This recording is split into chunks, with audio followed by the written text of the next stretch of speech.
শিমলাপুর গ্রামে নীলা নামে একটি মেয়ে ছিল। নীলা বিবাহিত ছিল। তার স্বামী একদিন কনস্ট্রাকশনের কাজ করতে গিয়ে উঁচু বিল্ডিং থেকে পড়ে মারা যায়। নীলার খুব অল্প বয়স ছিল। সেই সময় তার স্বামী মারা যাওয়ায় সে খুব একা হয়ে যায়। নীলার কোনো বাচ্চা ছিল না। নীলা এভাবেই একাকী তার দিন কাটাতে শুরু করলো। নীলা কখনো দ্বিতীয়বার বিয়ে করেনি। সে তার স্বামীর শোকে থাকতো সারাদিন। নীলার বাচ্চা না থাকায় সত্ত্বেও নীলা অন্য কারো বাচ্চাকে কাঁদতে দেখলে সে খুব কষ্ট পেত এবং গিয়ে বাচ্চাটাকে আগলে রাখতো। এমনকি নীলা সারা মাস যা টাকা উপার্জন করত তার অধিকাংশই নীলা জমিয়ে রাখতো এবং প্রত্যেক মাসে নীলা সেই টাকা দিয়ে ছোট ছোট বাচ্চাদের চকলেট, বিস্কিট এবং ইত্যাদি খাবার কিনে দিত। তার জন্য গ্রামের সবাই নীলাকে বেশ সম্মান করত এবং নীলাকে বাহবা জানাতো। এভাবেই নীলা অল্প স্বল্প উপার্জন করে একা একা তার দিন কাটাতো। একদিন নীলা রাতে ঘুমাচ্ছিল, এমন সময় তার দরজায় কে যেন কড়া নাড়ল। দরজার বাহিরে থেকে একটি মহিলা বলল, দরজাটা খুলুন, দয়া করুন, আমাকে দরজাটা খুলুন তাড়াতাড়ি, আমি যে মরে যাচ্ছি। নীলা তাড়াতাড়ি ঘুম থেকে উঠে গিয়ে দরজাটা খুলল। নীলা দেখতে পেল দরজার বাহিরে একজন মহিলা আহত অবস্থায় আছে এবং তার পেছনে দুটি বাচ্চা মেয়ে আছে। কি, আপনার কি হয়েছে? আপনি এত রাতে এখানে কি করছেন? আপনার পেছনে দেখছি দুইটি ছোট বাচ্চা মেয়ে, আর আপনার গা থেকে এত রক্ত পড়ছে কেন? আমাকে দয়া করুন, আমি আপনাকে সব বলছি। আমাকে একটু ঘরের ভেতরে আসতে দিন, তারপর আপনাকে সব বুঝিয়ে বলবো। নীলা মহিলাটি এবং তার বাচ্চাদেরকে দেখে খুব কষ্ট পেল এবং তাদের ঘরের ভেতর নিয়ে আসলো। নীলা মহিলাটিকে এবং তার বাচ্চাদেরকে খাটে বসালো এবং এক গ্লাস জল দিল। মহিলাটি জল খেয়ে বলল, অনেক বছর আগে একটি জাদুকরের সাথে আমার বিয়ে হয়। তার সাথে বিয়ে হওয়ার পর সে জাদুকর আমাকেও তার জাদুই মায়ার মধ্যে টেনে নেয়। আমিও একজন জাদুকর। সেই জাদুকর আমার কাছ থেকে একটি ছেলে সন্তান উপহার চেয়েছিল, কিন্তু আমার পরপর দুইটি মেয়ে সন্তান হওয়ায় জাদুকর খুব ক্রুদ্ধ হয়ে যায়। সে আমার দুইটি মেয়েকে মেরে ফেলতে চেয়েছে। তাই আমি আমার দুইটি মেয়েকে নিয়ে সেখান থেকে পালিয়ে যাই। তার কাছ থেকে পালিয়ে আসার সময় আমার একটি দুর্ঘটনা হয় এবং আমার শরীর কেটে যায়। তাই আমার শরীর থেকে এখন রক্ত পড়ছে। তুমি দয়া করে আমাদের সাহায্য করো। আচ্ছা, বুঝলাম। তোমার গা থেকে তো এখন প্রচুর রক্ত পড়ছে। তোমাকে এখনই ডাক্তারের কাছে নিয়ে যেতে হবে, না হলে তুমি মারা যাবে। আমাকে নিয়ে চিন্তা করতে হবে না তোমার, আমি কিছুক্ষণের মধ্যেই মারা যাব। তুমি শুধু আমার দুই মেয়েকে আগলে রেখো। আমি কিভাবে তোমার দুই মেয়েকে আগলে রাখবো? আমি তো নিজেই আগলে রাখতে পারছি না। বয়সের ভারে আজকাল আমি কোনো কাজও করতে পারছি না। তার উপর তুমি তোমার দুই মেয়ের ভার আমার উপর দিচ্ছ। এটা কিভাবে সম্ভব? আমি কিভাবে পারবো? তোমার বেশি কিছু করতে হবে না। তুমি শুধু আমার মেয়েদেরকে মায়ের ভালোবাসা দিও। তারাও আমার মতো জাদু জানে। তাদের শুধুমাত্র স্নেহ প্রয়োজন। আমি এখানে আসার পূর্বে একটি মন্ত্র পড়ে দেখেছিলাম। এই গ্রামের মধ্যে কে সবচেয়ে একা এবং মৃত স্নেহে পূর্ণ এবং আমাকে জাদুই মন্ত্র দেখিয়েছে যে তুমি সেই। তাই আমি তোমার কাছে এসেছি। আমি তোমাকে অনুরোধ করছি, তুমি দয়া করে আমার মেয়েদেরকে নিজের মেয়ের মতন আগলে রেখো। এই কথা বলতে না বলতেই মহিলাটি মারা গেল। দুইটি মেয়ে তার মাকে এভাবে মারা যেতে দেখে কান্না করতে শুরু করলো। নীলা কি করবে না বুঝতে পেরে দুইটি বাচ্চা মেয়েকে কাঁদতে দেখে তাদেরকে সে তার বুকে জড়িয়ে ধরলো এবং তাদেরকে সান্ত্বনা দিল। নীলা মেয়ে দুটি জিজ্ঞাসা করলো, তোমাদের নাম কি? মেয়ে দুটি কাঁদতে কাঁদতে বলল, আমার নাম সীমা আর আমার নাম তমা। নীলা ওই দিন সারা রাত সীমা এবং তমাকে আগলে রাখলো। পরের দিন সকালে গ্রামের লোকজন যখন নীলার বাড়ির পাশ দিয়ে হেঁটে যাচ্ছিল, তখন শুনলো তার ঘরের ভেতর দুইটি মেয়ে কথা বলছে। অনেকেই সন্দেহ করলো, কিন্তু কেউ তার ঘরে গিয়ে দেখলো না। কিছুক্ষণ পর দুজন মহিলা নীলার ঘরের পাশ থেকে হেঁটে যাচ্ছিল এবং তারা জানালা থেকে দেখতে পায় যে নীলার ঘরে দুইটি বাচ্চা মেয়ে আছে। তারা নীলার ঘরে আসলো এবং নীলাকে জিজ্ঞাসা করলো, কিরে নীলা, তোমার কাছে বাচ্চা এগুলো কিভাবে? আমরা তো জানতাম তুমি বাচ্চাদের ভালোবাসো, কিন্তু একে দেখছি এই দুটি অচেনা বাচ্চা তোমার ঘরে এলো কিভাবে? আমার তো ওদের আসতেও দেখিনি। তুমি কি ওদের মা, নাকি তুমি ওদের কোথাও থেকে চুরি করে নিয়ে এসেছো?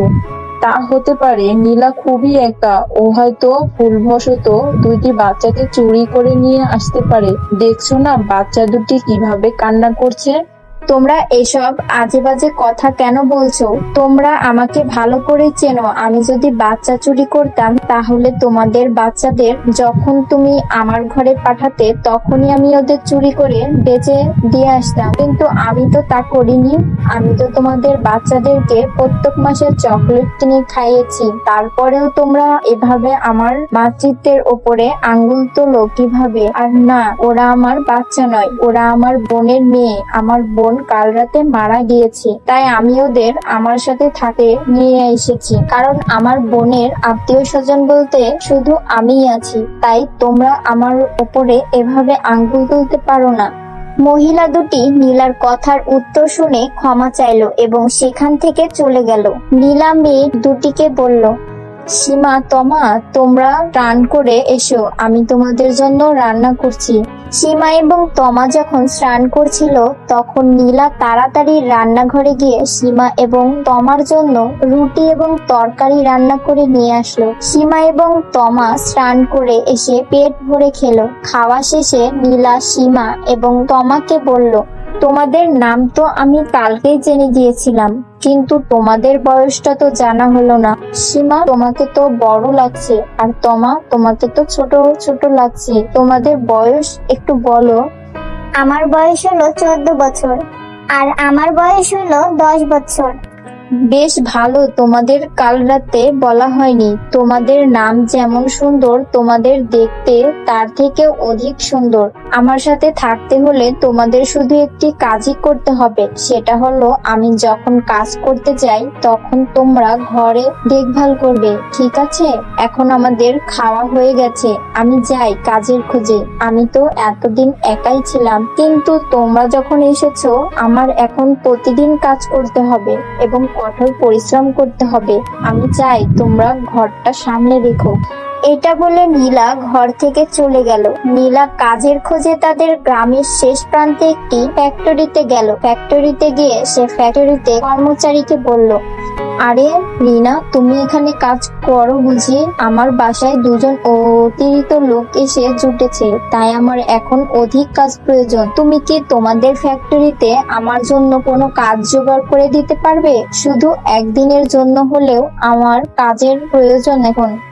খালা, আমাদের ফ্যাক্টরিতে তো আপনাকে দেওয়ার মতন কোনো কাজই নেই, কিন্তু আমি শুনেছি এই ফ্যাক্টরির মালকিনের বাড়িতে কাজের বুয়ার প্রয়োজন। তুমি যদি চাও তাহলে আজই মালকিনের সাথে কথা বলে দেখতে পারো।